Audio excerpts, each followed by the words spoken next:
നമസ്കാരം. കഴിഞ്ഞ ഒരാഴ്ചയിലേറെ കാലമായിട്ട് ഇറാൻ ലോകത്തിന്റെ ശ്രദ്ധാകേന്ദ്രമാണ്.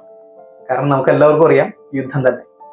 അത് എന്ത് കാരണം കൊണ്ട് തന്നെ ആയാലും യുദ്ധങ്ങൾ എല്ലായ്പ്പോഴും ഒഴിവാക്കപ്പെടേണ്ടത് തന്നെയാണ്. പല രാജ്യങ്ങളിലെയും നിരവധി മനുഷ്യരെ ദുരിതത്തിലായിരുന്ന യുദ്ധം ഉണ്ടായ സ്ഥിതിക്ക് അത് എത്രയും പെട്ടെന്ന് അവസാനിക്കണമെന്ന് തന്നെയാണ് നമ്മളുടെ ആഗ്രഹം. നമ്മളിന്ന് യുദ്ധത്തെക്കുറിച്ച് സംസാരിക്കുന്നതിന് പകരം പഴയ ഇറാൻ, അതായത് പേർഷ്യ എന്ന പ്രദേശവും പൗരാണിക ഭാരതവും തമ്മിൽ വളരെ ഒരു അടുത്ത ബന്ധമുണ്ടായിരുന്നു. അതിനെക്കുറിച്ച് കേട്ടിട്ടുണ്ടോ നിങ്ങൾ? ചില ആളുകൾക്കെങ്കിലും അറിയാമായിരിക്കും, പക്ഷെ ഇതിനെക്കുറിച്ച് അറിയാത്ത ഒരുപാട് പേരുണ്ടെന്നാണ് ഞാൻ മനസ്സിലാക്കുന്നത്. അപ്പോൾ ഇതിനെക്കുറിച്ച് അറിയാവുന്ന ആളുകൾ ഞാൻ പറയുന്ന കാര്യങ്ങളിൽ ഏതെങ്കിലുമൊക്കെ വിവരങ്ങൾ വിട്ടുപോയിട്ടുണ്ടെങ്കിൽ നിങ്ങളുടെ ഒരു വാല്യുബിൾ കമന്റ് ആയിട്ട് ഇത് കുറിക്കാനായിട്ട് ശ്രമിക്കുക. അറിയാത്ത സുഹൃത്തുക്കൾ ഇത് വീഡിയോ പൂർണ്ണമായിട്ട് കാണുക, കേൾക്കുക. വീഡിയോയിലേക്ക്.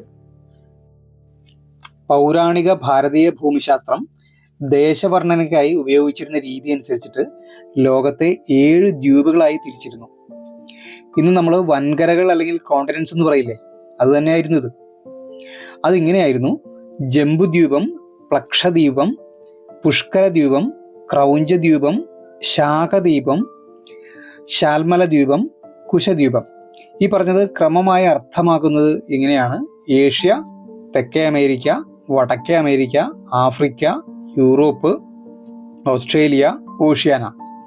ഇതിൽ ജംബുദ്വീപം എന്ന ഏഷ്യയെ ഭാരതവർഷ, കേതുമൂലവർഷ, ഇളാവൃതവർഷ, കുരുവർഷ എന്നിങ്ങനെ തുടങ്ങി 9 ഭൂപ്രദേശങ്ങളായും വിഭജിച്ചിരുന്നു.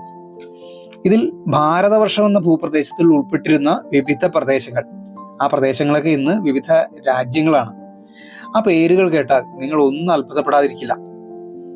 ഭാരതവർഷത്തിൽ ഉൾപ്പെട്ടിരുന്ന പ്രദേശങ്ങളുടെ പേരുകൾ ഇവയായിരുന്നു: ഭാരതം എന്ന ഉപദ്വീപ് അഥവാ ഭാരതഖണ്ഡം, അത് നമ്മുടെ രാജ്യം തന്നെയാണ്.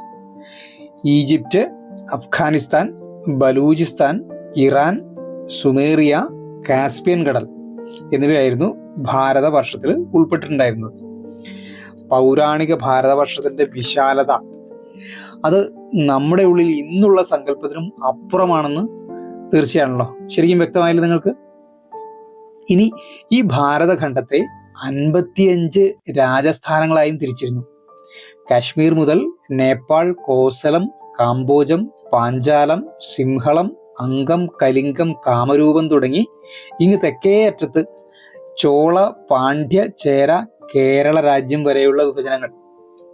അതായത് ഒന്നുകൂടി വ്യക്തമായിട്ട് പറഞ്ഞിട്ടുണ്ടെങ്കിൽ, ഈ ഭൂലോകത്തിലെ 7 ദ്വീപുകളിൽ ഒന്നായ ജംബുദ്വീപം അഥവാ ഏഷ്യയിലുള്ള ഭാരതവർഷം എന്ന പ്രദേശത്തിലെ ഭാരതഖണ്ഡം എന്ന ഉപദ്വീപിലെ 55 രാജസ്ഥാനങ്ങളിലൊന്നായ കേരളത്തിലാണ് നമ്മൾ ജീവിക്കുന്നത് എന്നർത്ഥം. നമ്മുടെ പൗരാണിക ഭാരതത്തിലെ ജിയോഗ്രഫിക്കൽ ചിന്തകൾ എത്ര വിപുലമായിരുന്നു, എത്ര വ്യക്തവും കൃത്യവുമായിരുന്നു എന്ന കാര്യത്തിൽ നമുക്ക് അഭിമാനിക്കാം. സംശയം ഒട്ടും തന്നെ വേണ്ട. പഴയ അഖണ്ഡ ഭാരത ഭൂമിയുടെ അയൽരാജ്യമായിരുന്നു ഇറാൻ എന്നാണ് ഞാൻ മനസ്സിലാക്കുന്നത്. സുഘടിതമായ ആ പഴയ ഭാരതം അധിനിവേശങ്ങളും ആഭ്യന്തര പ്രശ്നങ്ങളും മൂലം വിഘടിപ്പിക്കപ്പെട്ടുവെങ്കിലും ഇപ്പോഴുള്ള അതിർത്തികൾക്ക് അതീതമായ അഖണ്ഡ ഭാരത സങ്കല്പം നമ്മിൽ ഓരോരുത്തരിലും ഒരു അഭിമാന ബോധം ഉയർത്തുന്നുണ്ട് എന്നത് ഒരു സത്യമായി തന്നെ നിലനിൽക്കുന്നുണ്ട്. ആത്മാഭിമാനമുള്ള ഒരു അഖണ്ഡ ഭാരതത്തെ ചിന്തിച്ചുകൊണ്ട് ഇന്നത്തെ വീഡിയോ അവസാനിപ്പിക്കാം. വരുന്ന വീഡിയോകളിൽ നമുക്ക് കണ്ടുകൊണ്ടേയിരിക്കാം. മഹാഭാരത കഥകൾ കേട്ടുകൊണ്ടേയിരിക്കാം. നമസ്കാരം.